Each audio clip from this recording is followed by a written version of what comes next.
Boa noite, agora sim. Para sair no áudio da gravação. Teste bíblico. Uma pergunta com duas respostas possíveis. O que os capítulos seguintes, Gênesis 5, 10 e 11, Ruth, capítulo 4, 1 Crônicas, capítulos de 1 a 8 e Lucas, capítulo 3, têm em comum?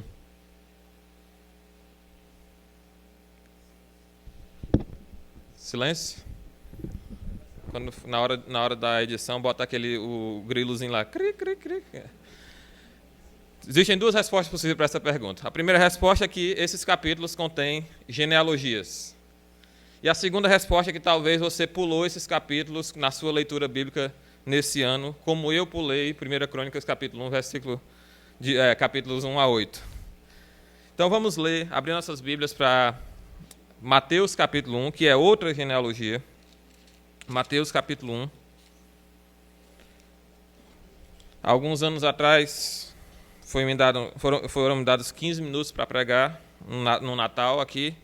Eu preguei uma versão light desse sermão, depois eu tive a oportunidade de fazer a versão premium, que eu estou apresentando hoje aqui para vocês.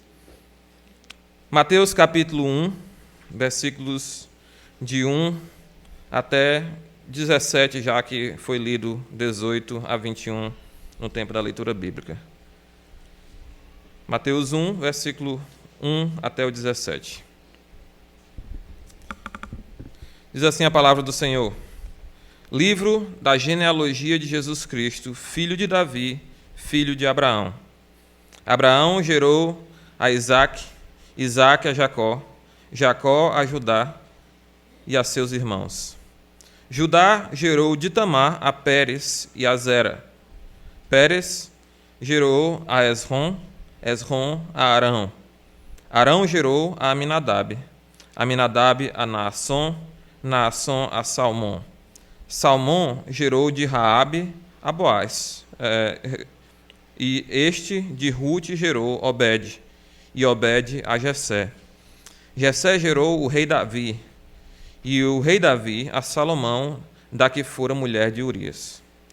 Salomão gerou a Roboão, Roboão a Abias, Abias a Asa.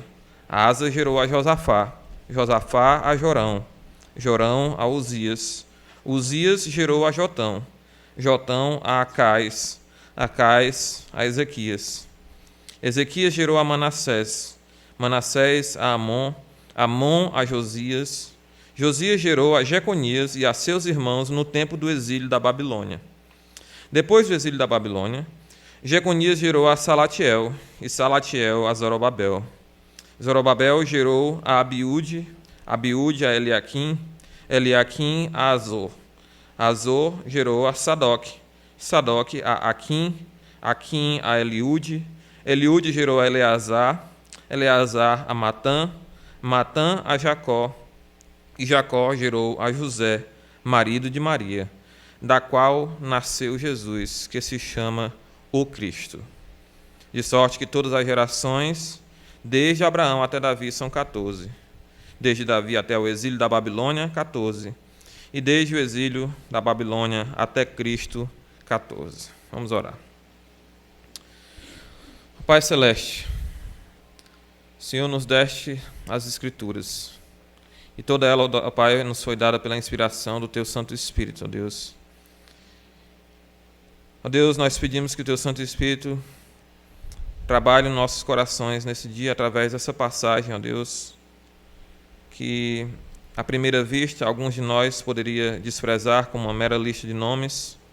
Deus, mas nós pedimos que o Senhor nos ensine aquilo que o Senhor quer que nós aprendamos nessa noite. Pai, que a Tua palavra, mesmo essa genealogia, possa gerar encorajamento em nossos corações, possa nos confrontar com o nosso pecado, possa nos fazer maravilhar na Tua graça. Deus, nós Te rogamos pelo Teu Espírito que a inspirou, que também habita em nós, foi nos dado por causa do Teu Filho Jesus Cristo, sobre quem nós iremos estudar nessa noite, ó Pai. É no nome dele que nós oramos. Amém. Natal está se aproximando, então eu pensei que seria uma boa oportunidade para nós começarmos a entrar no clima pensando sobre aquele cujo nascimento nós celebramos, que é o Rei Jesus. E nós vamos entrar nesse clima estudando a genealogia de Jesus Cristo em Mateus capítulo 1, que é uma das passagens mais empolgantes das Escrituras. Você deve estar pensando, nós vamos entrar no clima de Natal desse jeito, estudando uma lista de nomes. O que é que tem para se estudar numa lista de nomes? A menos que você trabalhe num cartório ou tenha uma fascinação estranha por construir árvores genealógicas, eu entendo que talvez você não esteja tão animado, talvez esteja querendo ir embora para casa. E se você quiser, fique à vontade. Se não, se escolher permanecer aqui, nós vamos estudar hoje sobre a graça de Deus na genealogia do Rei Jesus. A graça de Deus na genealogia do Rei Jesus. Primeira pergunta que nos surge quando nós olhamos o primeiro capítulo de Mateus é por que Mateus decide começar o seu evangelho com uma genealogia. É importante nós notarmos que o evangelho de Mateus apresenta Jesus de uma forma muito nítida e distinta como o rei prometido, o rei que foi rejeitado e que retornará para estabelecer o seu reino. Desde o princípio do Evangelho, então, Mateus se propõe a demonstrar aos seus leitores que Jesus Cristo é o Messias, ele é o Cristo, o rei da linhagem de Davi, o descendente de Abraão, que daria cumprimento às promessas de Deus para o seu povo.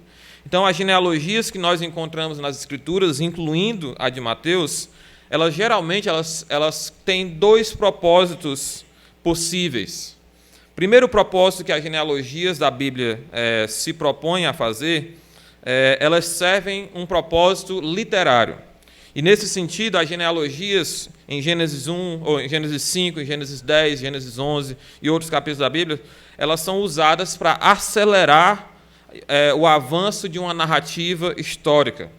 Os autores bíblicos, assim como qualquer historiador, eles precisavam selecionar, eles não poderiam incluir todo o detalhe sobre toda a história. Então, eles tinham que selecionar certos eventos que cumpriam os seus propósitos para eles registrarem esses eventos específicos. Então, para não ter que contar cada detalhe sobre a vida de cada pessoa que conduziu até um determinado ponto da história, o autor às vezes usava genealogias para avançar rapidamente até um determinado ponto. É o que a gente vê em Gênesis. Moisés fazendo isso em Gênesis. Moisés ele move rapidamente da história da criação para a história do dilúvio e para a história de Abraão através de genealogias. A gente encontra a genealogia de Gênesis capítulo 5, que faz essa transição da criação até o dilúvio, e a dos capítulos 10 e capítulo 11, que é o pós-dilúvio para a história de Abraão. O autor de Crônicas, ele usa o mesmo artifício literário para avançar a história. Os primeiros 8 capítulos do livro de Crônicas, de 1 Crônicas, são genealogias. Então, o autor de Crônicas, não querendo começar desde Gênesis contar todas as histórias, porque isso já tinha sido escrito, ele começa a traçar a genealogia desde Adão até chegar em Davi, que é o foco dele. Ele quer contar a história da família de Davi, da sua linhagem, e esse é o foco do livro dele, e ele então usa genealogias para avançar até aquele ponto. O segundo propósito que genealogias servem é um propósito legal. Elas visavam conferir legitimidade a uma pessoa ou um grupo de pessoas a quem elas se referiam. No livro de Josué, a gente vê as genealogias sendo recuperadas no momento em que ele está para distribuir a posse às famílias dos 12 filhos de Jacó. Então, ele traça as genealogias para definir quem é de qual tribo, para poder distribuir corretamente a terra. A gente vê também no livro de Ruth a utilidade legal das genealogias. Eles, na hora de determinar quem é que vai resgatar a propriedade de Noemi, inclusive a própria Ruth, que era sua nora, houve uma discussão lá que Boaz tinha a vontade de resgatar, mas ele não tinha a prioridade genealógica. Tinha um outro parente que era mais chegado e que tinha a prioridade. Então, eles puxaram as genealogias para saber quem era esse parente mais chegado, para que Boaz pudesse falar diretamente com ele. A mesma coisa acontece quando os filhos de Israel, depois de terem sido mandados para a Babilônia, para o exílio, quando eles retornam, Neemias e Esdras reconstroem o templo, eles então se preparam para restabelecer o serviço do templo, colocar os levitas, os sacerdotes e todos ali que são necessários para estabelecer o serviço do templo. O que é que eles fazem? Lá em Neemias capítulo 7, versículos 61 a 65, a gente poderia ir lá, mas eu vou só falar em geral. A história lá conta que havia certas pessoas que diziam: não, eu sou da tribo de Arão, eu sou da família dos sacerdotes. E outro dizia: eu sou da família de Levi. Então eles pegaram os livros genealógicos e aqueles que eles não conseguiram encontrar nos livros não foram colocados como levitas e como sacerdotes. Então ela tinha esse propósito legal de conferir legitimidade a uma determinada pessoa. Se você não pudesse traçar a sua árvore genealógica, você não poderia reivindicar certas coisas como posse de terra ou então uma posição dentro do templo de Deus, do serviço sagrado. A genealogia de Jesus Cristo, no entanto, no Evangelho de Mateus, eu creio que, além de cumprir esses dois propósitos, cumpre ainda um terceiro propósito. Primeiro, ela cumpre o propósito literário porque Mateus está afirmando aqui que o seu relato da vida de Jesus é uma continuação do Antigo Testamento. Então, Mateus usa a genealogia com esse propósito literário. Ele quer avançar até um ponto da história e traçar esse ponto até o passado. E um ponto que é interessante aqui é que, na forma como o Antigo Testamento é organizado na Bíblia dos judeus, a Bíblia hebraica, o Antigo Testamento, ela começa e termina com genealogias. Porque o primeiro livro da Bíblia hebraica é Gênesis. E o último livro da Bíblia hebraica é Crônicas. Então, Gênesis contém genealogias, Crônicas começa com genealogias, e Mateus se coloca ali como o primeiro livro do Novo Testamento, começando também com a genealogia. Então, a ideia de Mateus é estabelecer essa continuidade histórica. Ele começa a contar a carreira do Messias construindo em cima desses registros genealógicos de Gênesis e de Crônicas.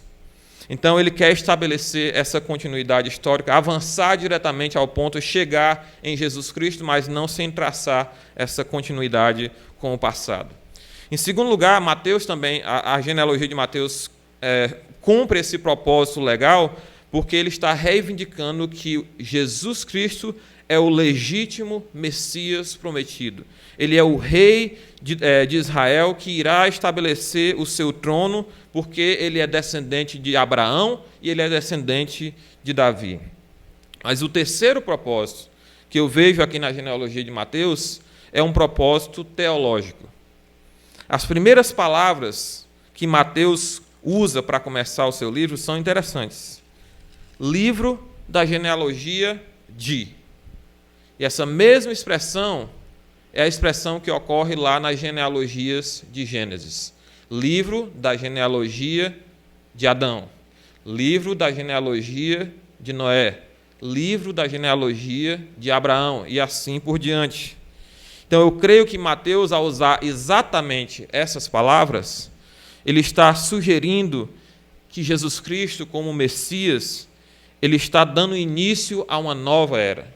Ele está marcando um ponto no plano do desenvolvimento do reino de Deus, que é um novo princípio. A vinda de Jesus Cristo, ela marca o começo da restauração do reino de Deus, algo que nesse ponto aqui da história de Mateus parecia que estava perdido, irremediavelmente perdido. E nós não devemos ignorar, então, as genealogias bíblicas. E essa, em particular, em Mateus, tem lições importantes a nos ensinar. Você lê o livro de Mateus com bastante cuidado, a genealogia de Mateus com bastante cuidado, você concluirá que existe uma palavra que resume bem o que é que nós encontramos aqui ao longo da linhagem que conduz até o nascimento de Jesus. E essa palavra que resume bem aquilo que nós encontramos aqui nessa genealogia é a palavra graça. E nós vamos ver nessa passagem aqui duas formas em que a graça de Deus se manifesta na genealogia de Jesus Cristo. Primeiro, ela se manifesta no compromisso de Deus para com Israel. E, em segundo lugar, nós vamos ver a graça de Deus sendo manifesta na compaixão de Deus para com os gentios. Em primeiro lugar, no compromisso de Deus para com Israel. Depois, na compaixão de Deus para com os gentios. Observem bem como Mateus começa essa genealogia. Ele diz, livro da genealogia de Jesus Cristo, filho de Davi e filho de Abraão. Como a gente já falou aqui, a genealogia de Mateus ela se coloca como uma dobradiça que junta o Antigo Testamento com o Novo Testamento. O povo de Deus, no Antigo Testamento, a nação de Israel, ela tem um relacionamento especial com Deus entre todas as nações. E o futuro dessa nação, bem como o seu relacionamento com Deus, é garantido no Antigo Testamento por meio de 3 alianças. Existem 3 alianças no Antigo Testamento que garantem o futuro da nação de Israel e o seu relacionamento especial com Deus. A primeira dessas alianças a gente encontra lá em Gênesis capítulo 12, que é a aliança abraâmica. Vamos lá em Gênesis capítulo 12, versículos 1 a 3. Diz assim, ora, disse o Senhor a Abrão, sai da tua terra, da tua parentela, da casa de teu pai, e vai para a terra que te mostrarei. De ti farei uma grande nação, e te abençoarei, e te engrandecerei o nome, se tu uma bênção. Abençoarei os que te abençoarem, e amaldiçoarei os que te amaldiçoarem. Em ti serão benditas todas as famílias da terra. Deus anuncia os termos dessa aliança, depois de convocar Abraão a deixar a sua terra, a sua família, para ir para uma terra distante, desconhecida, onde Deus iria fazer dele uma grande nação. E é bom recordar que esse compromisso de Deus com Abraão, ele vem numa sequência de juízos de Deus contra toda a humanidade. Deus havia julgado toda a humanidade no dilúvio de Noé e havia julgado toda a humanidade na Torre de Babel.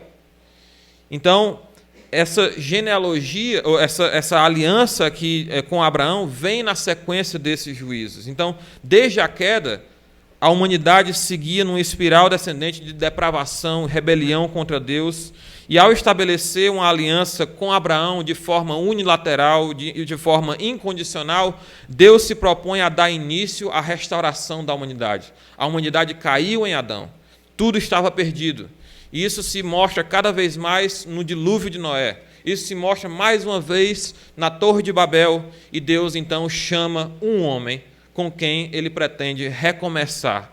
E ele promete bênçãos a Abraão. E essas bênçãos incluem bênçãos pessoais, eu engrandecerei o teu nome, eu te abençoarei e amaldiçoarei os teus inimigos. Elas incluem bênçãos nacionais, de ti farei uma grande nação, e incluem bênçãos universais. Em ti serão benditas todas as famílias da terra. Então Deus, na sua infinita graça, colocou em curso um plano que se alarga em abrangência, porque ele começa com um homem, se expande para uma nação e depois alcança todas as famílias da terra, todas as nações. Então Mateus aqui, ele abre a sua genealogia com esse cabeçalho que se refere a Jesus como filho de Abraão. O Messias prometido é o descendente de Abraão, que vai trazer a cumprimento aquela aliança que é a base de toda a esperança do povo de Israel. Uma coisa importante que nós compreendamos a respeito da aliança abraâmica, para que nós apreciemos a importância de Jesus em relação ao cumprimento dessa aliança. Por um lado, a aliança que Deus fez com Abraão era uma aliança unilateral, só depende de Deus cumpri-la. Ela é uma aliança incondicional. Deus não coloca condições a Abraão para cumprir essa aliança. E é uma aliança perpétua, ela não tem prazo de validade. Não há qualquer dúvida de que a aliança abraâmica será cumprida. Por outro lado, Deus deixou claro que cada geração dos filhos de Abraão tinha a responsabilidade de guardar os caminhos do Senhor, de andar em santidade diante dele. É o que a gente vê em Gênesis capítulo 17, versículo 7. Diz assim, estabelecerei a minha aliança entre mim e ti, isso ele dizendo a Abraão, e a tua descendência no decorrer das tuas gerações, aliança perpétua para ser o teu Deus e o da tua descendência. E lá no capítulo 18, versículo 19, ele diz, porque eu o escolhi para que ordene a seus filhos e a sua casa depois dele, a fim de que guardem os caminhos do Senhor, pratiquem a justiça e o juízo, para que o Senhor faça vir sobre Abraão o que tem falado a respeito. Então, existe uma questão legítima que se pode levantar sobre quando a aliança será cumprida. Não se ela será cumprida, mas quando ela será cumprida de forma integral e de forma final. O fato é que, se você lê a história bíblica, todas as gerações de Abraão, todas as gerações desde Abraão falharam em andar com o Senhor. Elas falharam em andar em santidade, em justiça, em perfeição. Algumas gerações de Abraão viram a fidelidade de Deus a Abraão, a Isaque e a Jacó, que resultou em bênçãos pessoais, resultou em maldição contra os inimigos, resultou no crescimento populacional e da importância da nação de Israel. Mas para a geração dos dias de Mateus, tudo parecia estar perdido. A descendência de Abraão, que vivia em Israel, vivia naquela terra, mas subordinada a uma outra nação, subordinada ao Império Romano, numa pequena parte, não em toda a extensão que foi prometida a Abraão.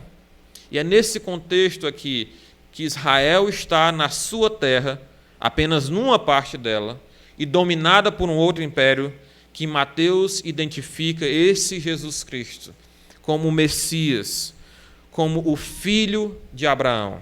A aliança que para os israelitas daquele tempo parecia estar dormente, esquecida, agora ganha uma nova força e ganha uma esperança de ser finalmente cumprida com a chegada de Jesus Cristo, a quem Paulo, mais tarde em Gálatas 3,16, identifica como a semente ou o descendente singular de Abraão. Então, Jesus é filho de Abraão. Então, Mateus traz essa esperança de que aquela aliança que parecia estar dormente agora está prestes a ser cumprida. O texto também diz, filho de Davi. Filho de Davi. Esse é o ponto da aliança. Ponto focal dessa genealogia aqui é destacar Jesus como filho de Davi. Porque a segunda aliança que rege o relacionamento de Deus com o seu povo de Israel no Antigo Testamento é a aliança feita com Davi. Primeiro a aliança com Abraão, depois a aliança com Davi. E Deus propõe essa aliança com Davi também, assim como ele propôs uma aliança com Abraão, depois de Davi revisar a história de Israel e perceber: a arca do Senhor jamais habitou em um local fixo, ela sempre habitou numa tenda. E eu habito aqui nesse palácio aqui tão grandioso, tão rico, e a arca do meu Senhor que destaca a presença dele no meio de nós está lá debaixo de uma tenda, debaixo de panos. Então Davi se sente movido naquela situação não, eu vou construir uma casa, eu construí meus palácios aqui, eu vou construir uma casa para o Senhor. E o Senhor diz, não, você não vai construir uma casa para mim, mas eu vou construir uma casa para você. Eu vou construir a sua dinastia. Eu vou construir, a partir de ti, uma descendência que terá um descendente. O teu descendente irá reinar para sempre no meio do povo de Israel. A gente encontra isso lá em 2 Samuel, capítulo 7. 2 Samuel, capítulo 7. Vamos lá. 2 Samuel, capítulo 7.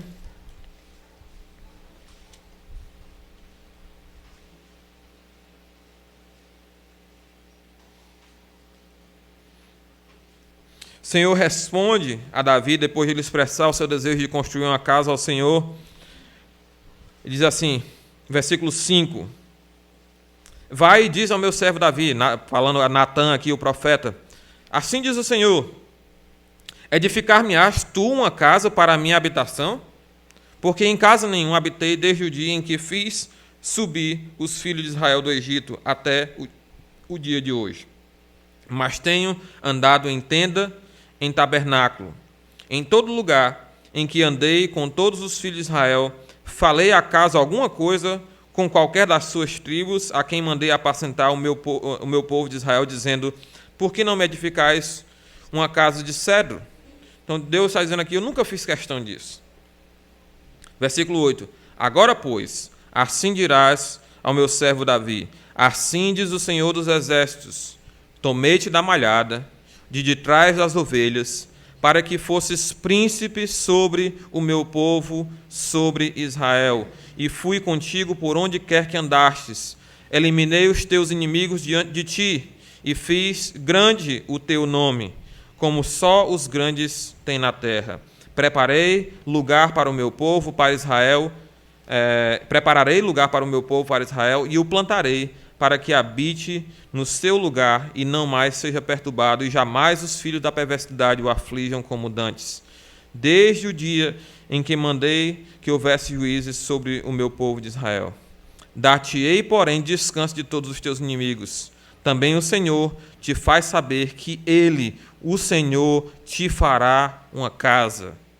Quando os teus dias se cumprirem e descansares com os teus pais, então farei levantar depois de ti o teu descendente, que procederá de ti, e estabelecerei o seu reino. Este edificará uma casa ao meu nome, e eu estabelecerei para sempre o trono do seu reino.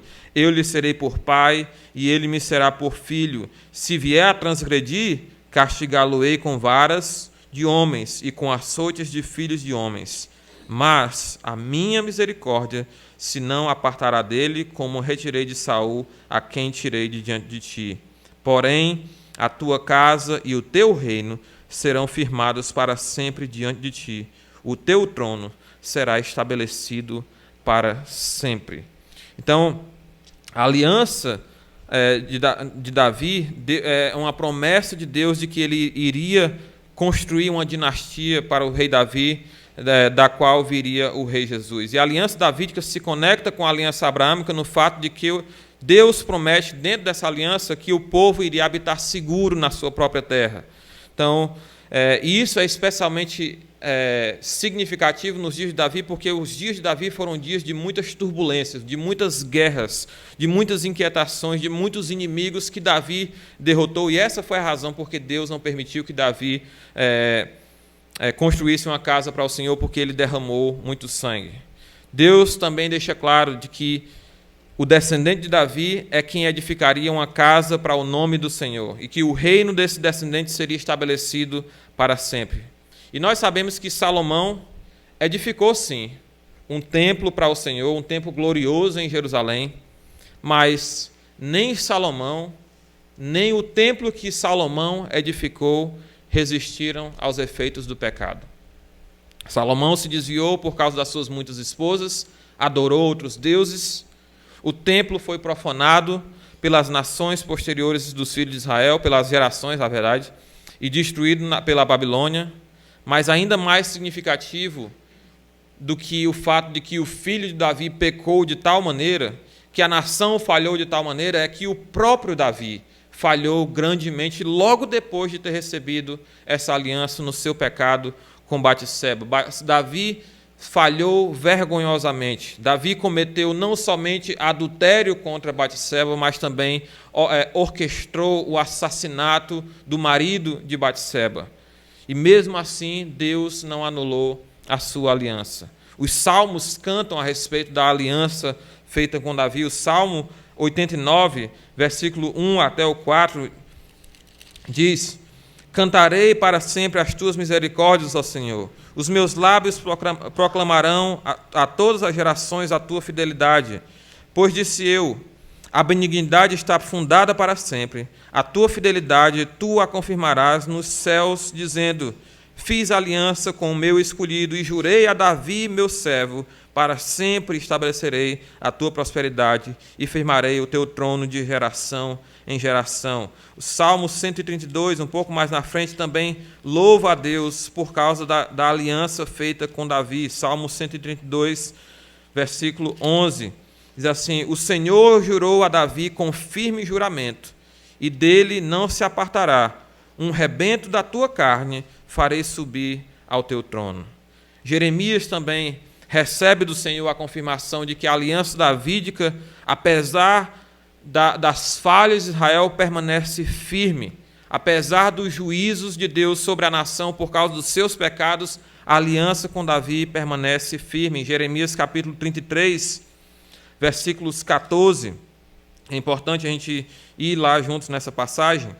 Jeremias capítulo 33, versículos 14 até o versículo 26, mostram a firmeza de Deus com as suas promessas, especialmente aqui nesse contexto com Davi.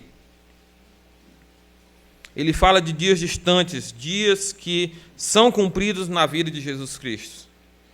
Ele diz, Jeremias 33 e 14, eis que vem dias, diz o Senhor, em que cumprirei a boa palavra que proferi à casa de Israel e à casa de Judá. Naqueles dias e naquele tempo farei brotar a Davi um renovo de justiça. Ele executará juízo e justiça na terra. Naqueles dias, Judá será salvo e Jerusalém habitará seguramente. Ela será chamada Senhor, justiça nossa. Porque assim diz o Senhor, nunca faltará a Davi homem que se assente no trono da casa de Israel, e nem aos sacerdotes levitas faltará homem diante de mim para que ofereça holocausto, queime oferta de manjares e faça sacrifícios todos os dias. Veio a palavra do Senhor a Jeremias dizendo, assim diz o Senhor, se puderdes invalidar a minha aliança com o dia e a minha aliança com a noite, de tal modo que não haja nem dia nem noite a seu tempo, poder-se-á também invalidar a minha aliança com Davi, meu servo, para que não tenha filho que reine no seu trono, como também com os levitas sacerdotes, meus ministros. Como não se pode contar os exércitos dos céus, nem medir-se a areia do mar, também tornarei incontável a descendência de Davi, meu servo, e os levitas que ministram diante de mim. Veio ainda a palavra do Senhor a Jeremias, dizendo, não atentas para o que diz este povo, as duas famílias que o Senhor elegeu, agora as rejeitou? Assim desprezam a meu povo, que aos seus olhos já não é povo. Assim diz o Senhor, se a minha aliança com o dia e com a noite não permanecer, e eu não mantiver as leis fixas dos céus e da terra, também rejeitarei a descendência de Jacó e de Davi, meu servo, de modo que não tome da sua descendência quem domine sobre a descendência de Abraão, de Isaque e Jacó, porque lhes restaurarei a sorte e deles me apiedarei. O que Deus está dizendo aqui, se houver um jeito de impedir que num certo dia o sol nasça e o sol se ponha, se vocês conseguirem fazer isso, a minha aliança com Davi estará invalidada. O que Deus está dizendo é que é impossível que eu invalide a minha aliança com o meu servo Davi.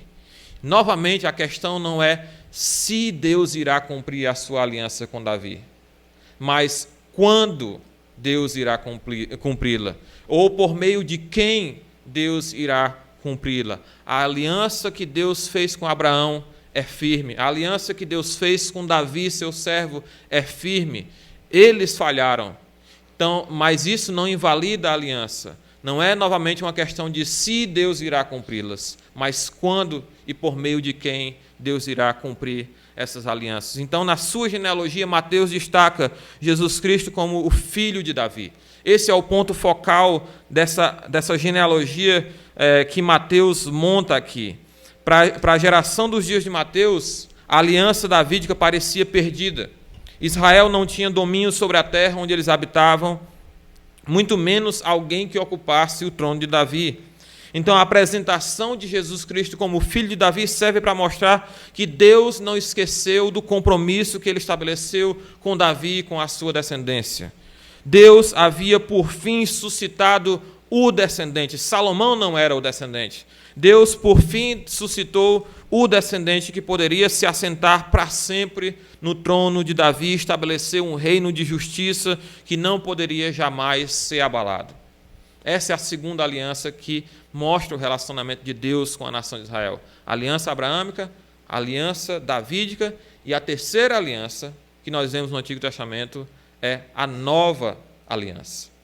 A nova aliança. Essa é a aliança que não é estabelecida e nem ratificada lá no Antigo Testamento, como é a aliança com Abraão e com Davi, mas ela é anunciada no Antigo Testamento pelos profetas Jeremias e Ezequiel. E esses dois profetas, eles profetizaram no período de transição entre o reino e o cativeiro da Babilônia. O povo estava prestes a ser enviado para fora, a ser expulso da sua própria terra por causa da sua transgressão contra a lei de Moisés. Então é nesse contexto de fracasso da nação de cumprir aquilo que Moisés determinou na lei mosaica, que Deus anuncia uma nova aliança. E essa nova aliança vai resolver a raiz do problema da incapacidade da nação de Israel de obedecer e ser fiel ao seu Deus. Jeremias capítulo 33, vamos lá. Jeremias 33 novamente, versículos 31. Jeremias 33, na verdade, Jeremias 31 e 31, não é 33 e 31. Diz assim a palavra do Senhor: eis aí vem dias. Então Deus não estabelece a aliança agora, nesse momento. Ele anuncia que ela está por vir. Eis aí vem dias, diz o Senhor, em que firmarei a nova aliança com a casa de Israel e com a casa de Judá. Não conforme a aliança que fiz com seus pais, no dia em que os tomei pela mão para os tirar da terra do Egito, porquanto eles anularam a minha aliança. Não obstante, eu os haver desposado, diz o Senhor. Porque esta é a aliança que firmarei com a casa de Israel depois daqueles dias, diz o Senhor. Na mente lhes imprimirei as minhas leis, também no coração lhes escreverei. Eu serei seu Deus e eles serão o meu povo. Não ensinará jamais cada um ao seu próximo, nem cada um ao seu irmão, dizendo: conhece ao Senhor, porque todos me conhecerão, desde o menor até o maior deles, diz o Senhor, pois perdoarei as suas iniquidades e dos seus pecados jamais me lembrarei. Ezequiel 36 também fala dessa nova aliança. Ezequiel 36, versículo 22. É uma aliança que promete um novo coração, uma nova mente que é capaz agora de obedecer ao Senhor e viver para o seu agrado. E aqui, Ezequiel, no capítulo 36, versículo 22, vai destacar o papel do Espírito Santo nessa nova aliança. Ezequiel 36 e 22. Dize, portanto, à casa de Israel: assim diz o Senhor, não é por amor de vós que eu faço isto, ó casa de Israel, mas pelo meu santo nome que profanaste entre as nações para onde fostes. Vindicarei a santidade do meu nome, que foi profanado entre as nações, o qual profanastes no meio delas. As nações saberão que eu sou o Senhor, diz o Senhor Deus, quando eu vindicar a minha santidade perante elas. Tomar-vos-ei de entre as nações. Israel estaria espalhado e Deus tomaria eles. E vos congregarei de todos os países e vos trarei para a vossa terra. Então aspergirei água pura sobre vós. E aqui ele traz um simbolismo do Espírito Santo, aqui, com a ideia de aspergir água pura sobre vós. E ficareis purificados de todas as vossas imundícias, e de todos os vossos ídolos vos purificarei. Novamente, como Jeremias diz: dar-vos-ei um coração novo, e porei dentro de vós espírito novo. Tirarei de vós o coração de pedra, e vos darei coração de carne. Porei dentro de vós o meu espírito, e farei com que andeis nos meus estatutos, guardeis os meus juízos e os observeis. Habitareis na terra que eu dei a vossos pais, vós sereis o meu povo, e eu serei o vosso Deus. Essa é a nova aliança, que além de reforçar as bênçãos nacionais, vocês vão habitar na terra que eu prometi a Abraão, vocês vão habitar na terra que eu prometi a Isaac e a Jacó. Ela também promete, além disso, uma transformação espiritual profunda. O texto fala de um novo coração que é habitado pelo Espírito de Deus, Espírito Santo de Deus, que vai capacitar os filhos de Israel a finalmente, irá capacitar os descendentes de Abraão, Isaac e Jacó a finalmente obedecerem a Deus e viverem em santidade diante deles. E dessa forma, o cumprimento final da nova aliança, quando o povo de Israel passar a ser obediente ao Senhor, tendo um coração novo como nós temos, por causa da nossa fé em Jesus Cristo, o cumprimento da nova aliança garantirá, então, que a aliança davídica seja finalmente cumprida e que a aliança abraâmica seja também finalmente cumprida. E como é que essa aliança se relaciona, então, com o nascimento de Jesus? O texto diz, genealogia de Jesus Cristo, filho de Abraão e filho de Davi. Mas como é que a gente relaciona a genealogia de Jesus Cristo com a nova aliança? Quem é o protagonista da nova aliança? Vamos ver lá em Mateus capítulo 1, versículo 18. Versículo 1 ele diz que Jesus Cristo é filho de Davi e filho de Abraão. Versículo 18 diz: ora, o nascimento de Jesus Cristo foi assim: estando Maria, sua mãe, desposada com José, sem que tivessem antes coabitado, achou-se grávida pelo Espírito Santo. Versículo 20, aliás. Enquanto ponderava nessas coisas, eis que lhe apareceu em sonho um anjo do Senhor, dizendo: José, filho de Davi, não temas receber Maria, tua mulher, porque o que nela foi gerado é do Espírito Santo. A nova aliança tem o Espírito Santo como a peça central, que garante um novo coração, a transformação do povo de Deus, que capacita o povo de Deus a ser obediente às suas leis e a lutar contra o pecado. Então, Mateus destaca que essa é a missão principal de Jesus Cristo. O nome de Jesus Cristo significa isso. Versículo 21. Seu nome será Jesus, porque ele salvará o seu povo dos pecados deles. O nome de Jesus significa o Senhor salva. E é na salvação do seu povo, na transformação do coração, no novo nascimento espiritual, que as promessas do reino começam a ser cumpridas. Muitos gostam de colocar isso como uma separação ilegítima aqui entre duas coisas, dizendo: Jesus não veio para estabelecer um reino material, Jesus não veio para estabelecer um reino terreno, ele veio salvar o seu povo e estabelecer um reino espiritual, reinando nos corações do seu povo.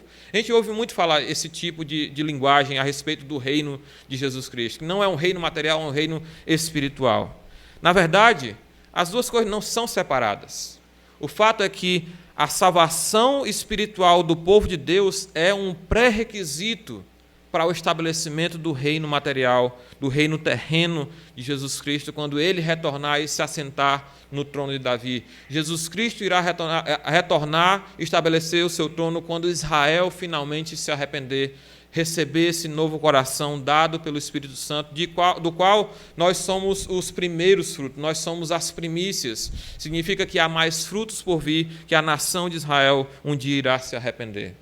Então Jesus é colocado aqui na genealogia de Mateus como filho de Abraão, filho de Davi e, por assim dizer, filho do Espírito Santo.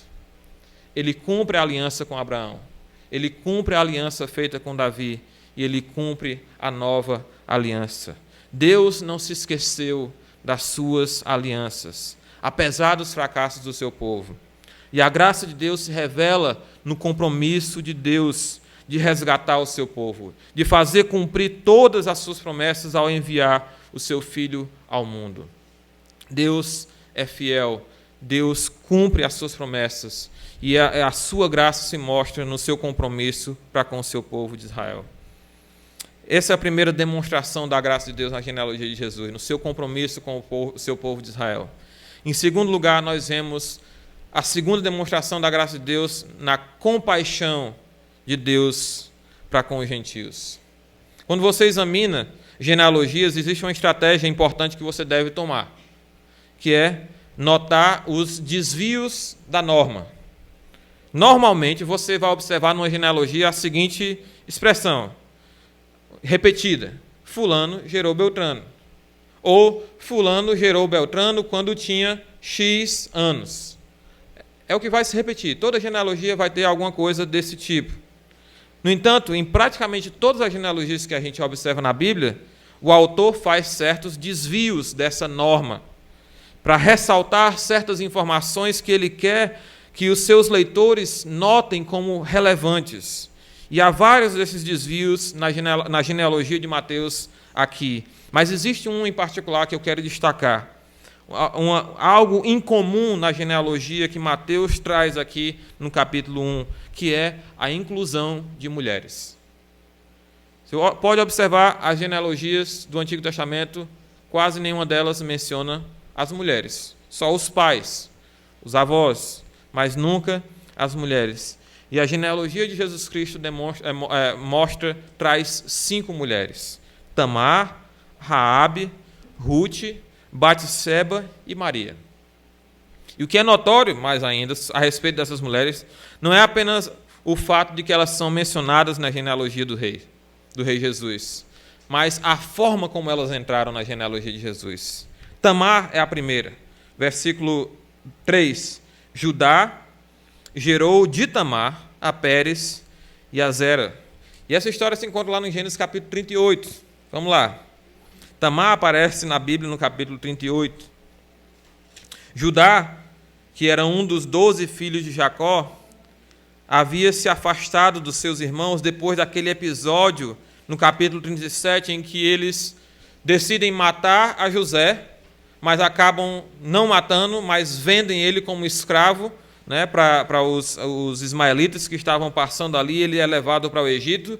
Então, depois desse episódio aqui, parece que Judá fica de saco cheio dos seus irmãos, por causa daquilo que eles fizeram, e decide se afastar deles. Né? E aí, José se casa com uma mulher cananeia, que Deus havia proibido que os filhos de Israel se casassem com mulheres cananeias.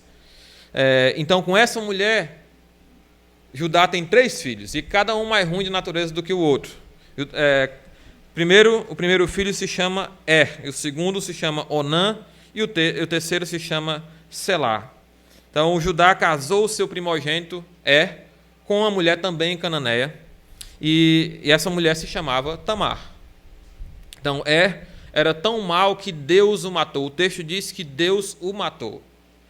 E o matou antes que ele pudesse ter um filho com Tamar.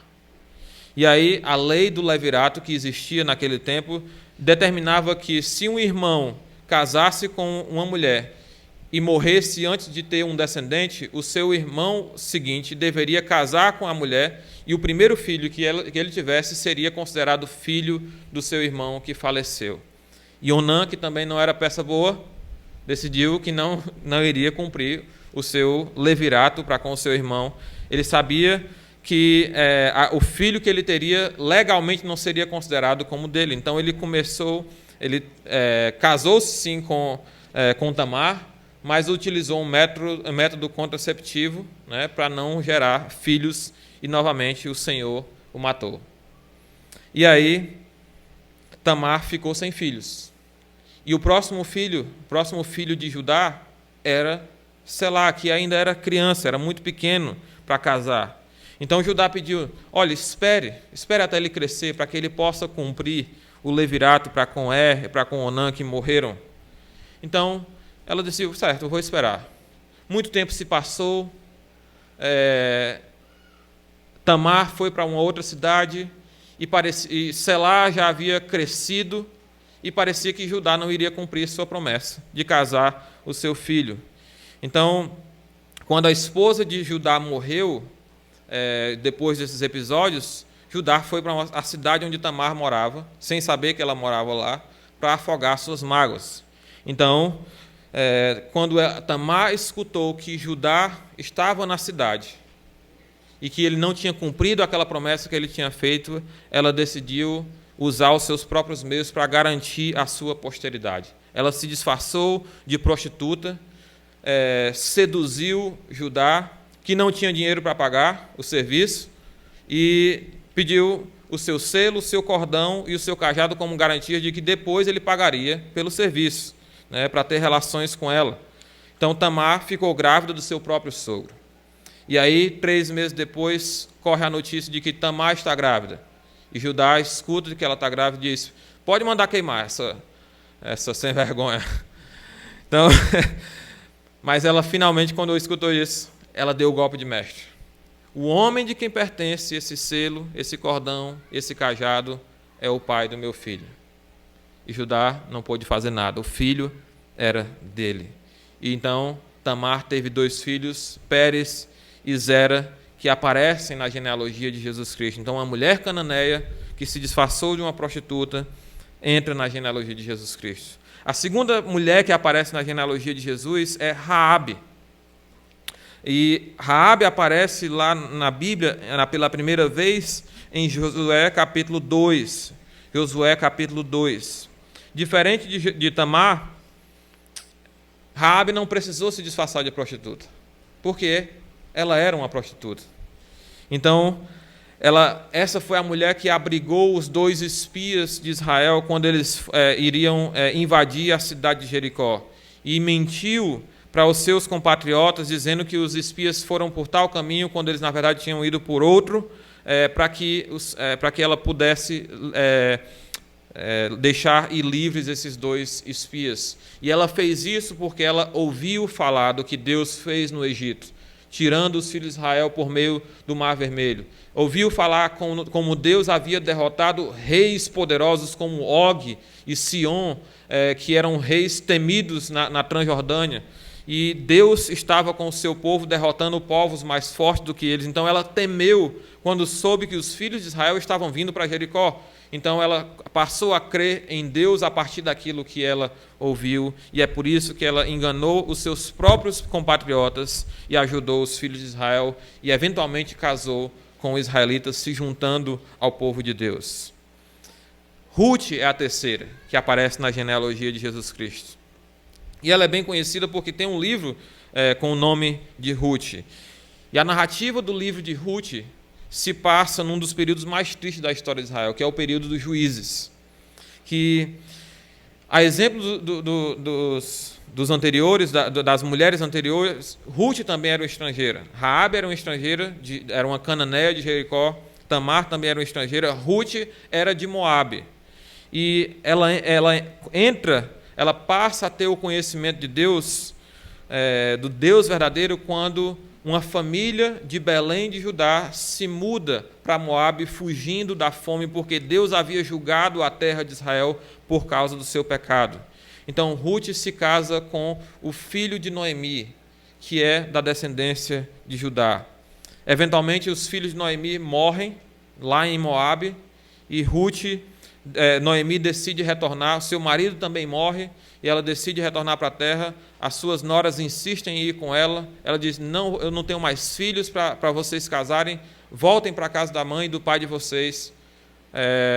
Uma das noras decide voltar, mas Ruth se apega e ela faz uma declaração muito forte de que ela está disposta a se juntar ao povo de Deus. O teu povo será o meu povo e o teu Deus será o meu Deus. Pela providência de Deus, a história de Ruth mostra que ela veio a se casar com um homem da família de Noemi chamado Boaz. E ela entra, então, na genealogia de Jesus Cristo, na linhagem de Jesus, porque ela se torna bisavó de Davi. É interessante que quando Davi está fugindo de Saul, ele vai para Moabe, porque é da sua família lá de Ruth. Talvez até Ruth ainda fosse viva, já que era bisavó dele, as pessoas viviam mais tempo naquele tempo ainda. A quarta mulher que aparece na genealogia de Jesus é Batseba. E essa não é nem sequer mencionada pelo nome na genealogia de Jesus Cristo. Lá em Mateus capítulo 1, versículo 6, diz: Jessé gerou ao rei Davi, e o rei Davi gerou a Salomão, da que fora mulher de Urias. Ele não menciona, gerou Salomão de Batseba, como as outras mulheres que ele menciona o nome.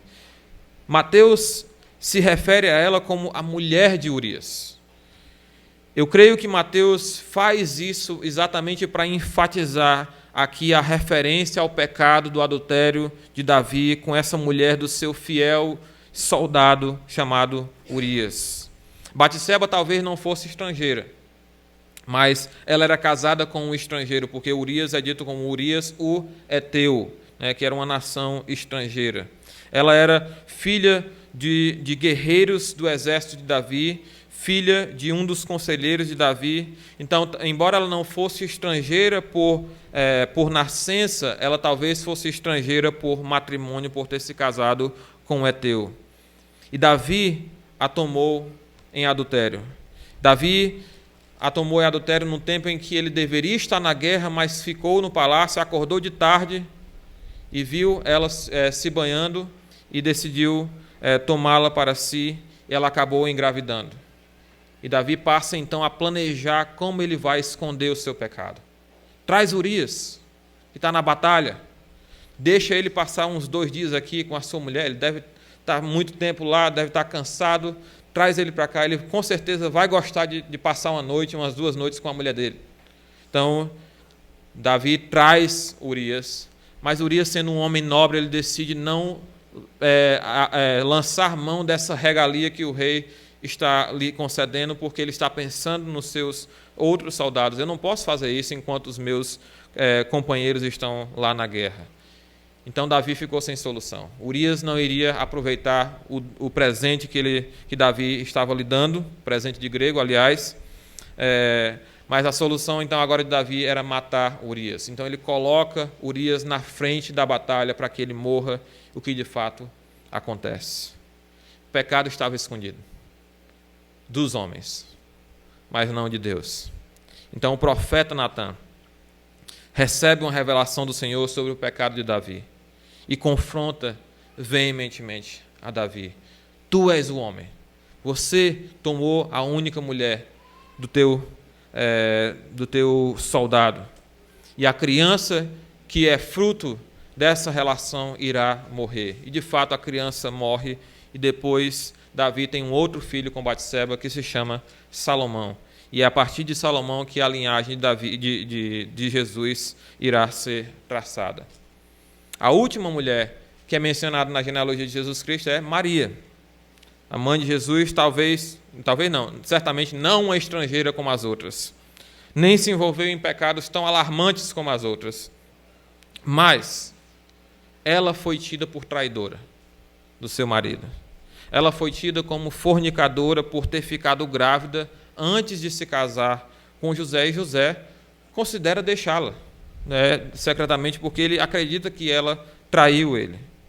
Então, sendo uma jovem, talvez de 14 anos de idade naquela época, porque as pessoas viviam menos tempo do que hoje, então se casavam mais cedo do que hoje. Então, talvez com 14 anos, Maria, uma menina, estava grávida, certamente alvo de burburinhos na cidade, conversas, quando ela passava nas esquinas, as pessoas fofocando nas esquinas sobre ela, de como ela estava grávida, antes de ter sido casada.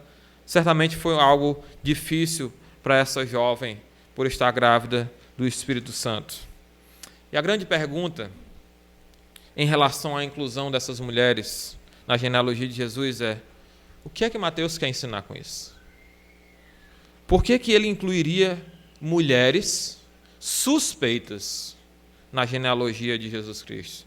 Mulheres suspeitas de conduta sexual, quando o objetivo da genealogia de Jesus Cristo é estabelecer a legitimidade dele como Messias. Mateus parece que está querendo tornar o pedigree de Jesus aqui duvidoso, questionável, né? Então, eu creio que a inclusão dessas mulheres aqui é para colocar em evidência a graça de Deus, colocar em evidência a misericórdia de Deus em redimir pecadores, especialmente aqueles que são mais rejeitados pelos homens, mas que se voltam para o Senhor em humildade. E aqui eu acho que isso é especialmente verdade a respeito do autor desse livro, Mateus. Quem era Mateus? Mateus era um publicano, um cobrador de impostos, visto por todos na sua nação como um traidor da nação, porque ele cobrava impostos em favor do Império Romano que dominava sobre os filhos de Israel. Então, quando Mateus inclui essas mulheres suspeitas de pecados sexuais de outras nações, que seriam completamente desprezadas pelos israelitas, Mateus parece que está vendo a si mesmo nessas mulheres. Ele era um rejeitado. Ele era alguém desprezado.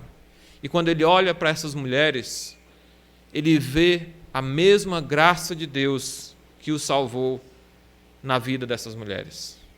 E é por isso que ele inclui elas na genealogia de Jesus Cristo.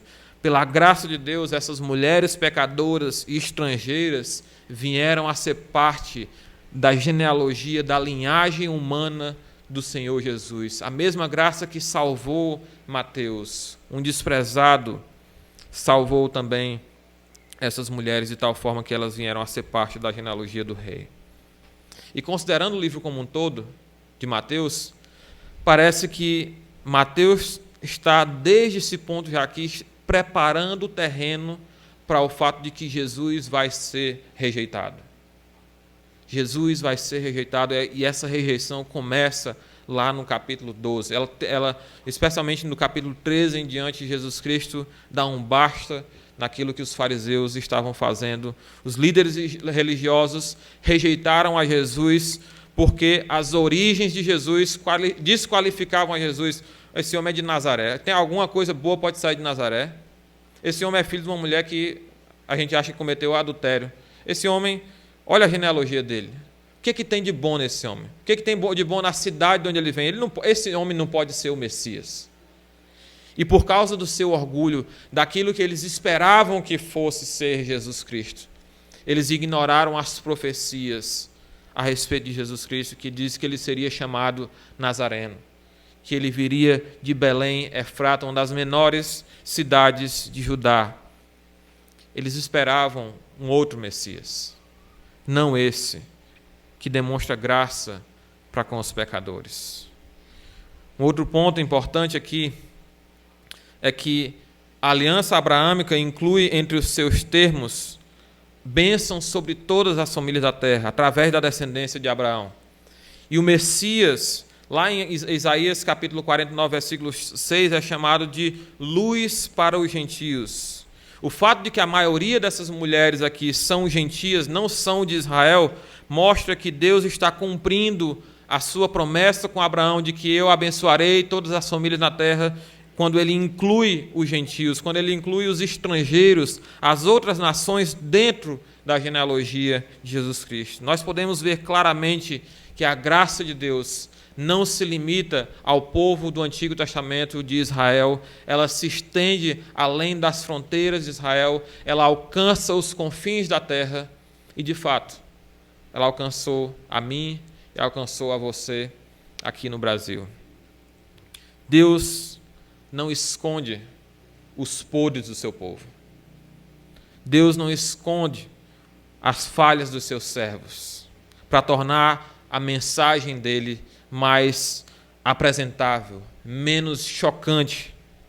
Ao invés disso, Deus escolhe aumentar, magnificar a sua graça quando ele exibe essa graça, essa misericórdia, esse amor e o seu poder quando ele usa vasos frágeis, considerados inúteis por outras pessoas, como Raabe, como Tamar, como Batseba, como Maria, como Diego, como você. Deus aumenta, Deus exibe a sua graça quando ele utiliza vasos frágeis como nós, como essas mulheres que Mateus destaca nessa genealogia. E isso Deus faz para confundir aqueles que são orgulhosos, aqueles que são soberbos, para que toda a glória e suficiência sejam de Deus. Deus confunde os soberbos quando ele utiliza os humildes para manifestar a sua glória. Definitivamente o que nós temos aqui na genealogia de Mateus não é uma lista monótona de nomes difíceis de pronunciar. É um relato condensado das demonstrações da graça de Deus através de muitas gerações. É um relato da expectativa do cumprimento das promessas de Deus se tornando realidade em uma pessoa, em Jesus Cristo, mesmo através de períodos de infidelidade e aflição do seu povo. Há muito que nós poderíamos extrair e aprender a partir do caráter de Deus revelado na linhagem do seu Filho Jesus Cristo. Mas eu quero terminar com algumas lições que nós podemos tirar daqui. Primeira lição que nós podemos extrair dessas genealogias é a de encorajamento. Nós devemos ver motivos para encorajamento nessa genealogia de Jesus. Encorajamento porque Deus é fiel às suas promessas. Ainda que as circunstâncias ao nosso redor estejam gritando o contrário, Deus é fiel às suas promessas. O povo de Israel estava sendo dominado por outro povo na sua própria terra, e Deus suscita Jesus Cristo, filho de Abraão, filho de Davi, filho do Espírito Santo, para cumprir as alianças que Deus fez no passado com o seu povo. Então, não confie, nem tire conclusões a respeito de Deus com base na sua avaliação das suas circunstâncias. Essa não é uma forma segura de você concluir algo a respeito de Deus. Aquilo que nós devemos concluir sobre o caráter de Deus deve ser baseado na palavra de Deus, ainda que as circunstâncias gritem o contrário. Segundo ponto aqui que nós podemos extrair de lição aqui é louvor. Encorajamento e louvor. Louvor porque Deus é compassivo, porque Deus não nos trata segundo os nossos pecados. Deus nos trata segundo a sua graça. Ele se alegra em usar vasos frágeis, com as suas debilidades, com as suas inadequações óbvias, para que a glória seja toda de Deus. Então, se alegre em Deus, no fato de Deus poder usar você, para que você possa participar dos propósitos gloriosos de Deus. Cada um de nós não merece estar envolvido nos planos de Deus, mas Deus escolheu na sua soberania nos usar, sabendo quem nós somos. O pior é que Deus sabe mais do que nós mesmos quem nós somos e ainda assim decide usar a nós. Segundo ponto de lição aqui, terceiro ponto de lição que nós podemos tirar aqui é avaliação. Nós precisamos nos avaliar quando nós olhamos para a genealogia de Mateus capítulo 1. Como é que nós estamos lidando com os excluídos e marginalizados pela sociedade, especialmente aqueles que vivem entre nós? Será que nós estamos alcançando essas pessoas com a graça e com o amor de Deus? Lembre-se quem você é diante de Deus e estenda a outros a misericórdia e a compaixão que um dia alcançaram você quando você era perdido. A genealogia de Mateus nos ensina a estendermos a misericórdia de Deus, porque ela um dia foi estendida a nós. Será que nós estamos fazendo isso? Em último lugar, uma lição que nós podemos extrair da genealogia de Jesus Cristo é esperança. Deus já começou a estabelecer o seu reino ao enviar o seu Filho ao mundo. Quando Ele nos deu o Espírito Santo que nos transforma numa nova criação em Jesus Cristo. Então, Deus irá cumprir plenamente cada um dos seus planos quando Jesus Cristo retornar, quando Ele se assentar no trono glorioso de Davi e reinar sobre o seu povo a partir de Jerusalém e sobre toda a terra. E nós seremos parte disso. Nós devemos ter uma firme esperança. Deus foi fiel às suas promessas no passado e nós podemos esperar que Ele será fiel às suas promessas que ainda estão para se cumprir no futuro. A genealogia de Jesus nos dá esperança na fidelidade de Deus. Obrigado, Pai,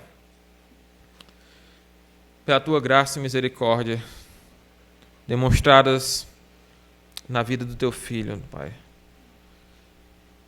na linhagem dele. Ela nos mostra, Deus, que o Senhor é fiel às suas promessas. O Senhor tem um compromisso com o seu povo que não deixará de cumprir. E esse compromisso é firmado cada vez mais na vinda do teu Filho Jesus Cristo. Obrigado, Pai, porque a linhagem do teu Filho revela claramente a tua compaixão com aqueles que eram considerados como de fora, excluídos da sociedade, excluídos das promessas, distantes, mulheres, prostitutas, estrangeiras, mas o Senhor, na tua graça, não apenas salvou essas mulheres, mas usou elas para trazer o teu filho ao mundo. Ó Deus, nós também estávamos distantes, e o Senhor nos trouxe para perto, pelo sacrifício do teu Filho Jesus Cristo, pela sua ressurreição dentre os mortos, que nos dá esperança, ó Deus, da nossa própria ressurreição, da restauração de todas as coisas.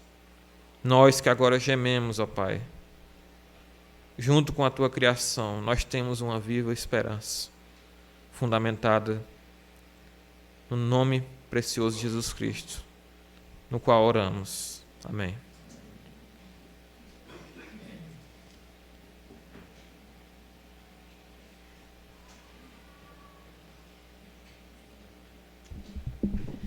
Obrigado, Diego.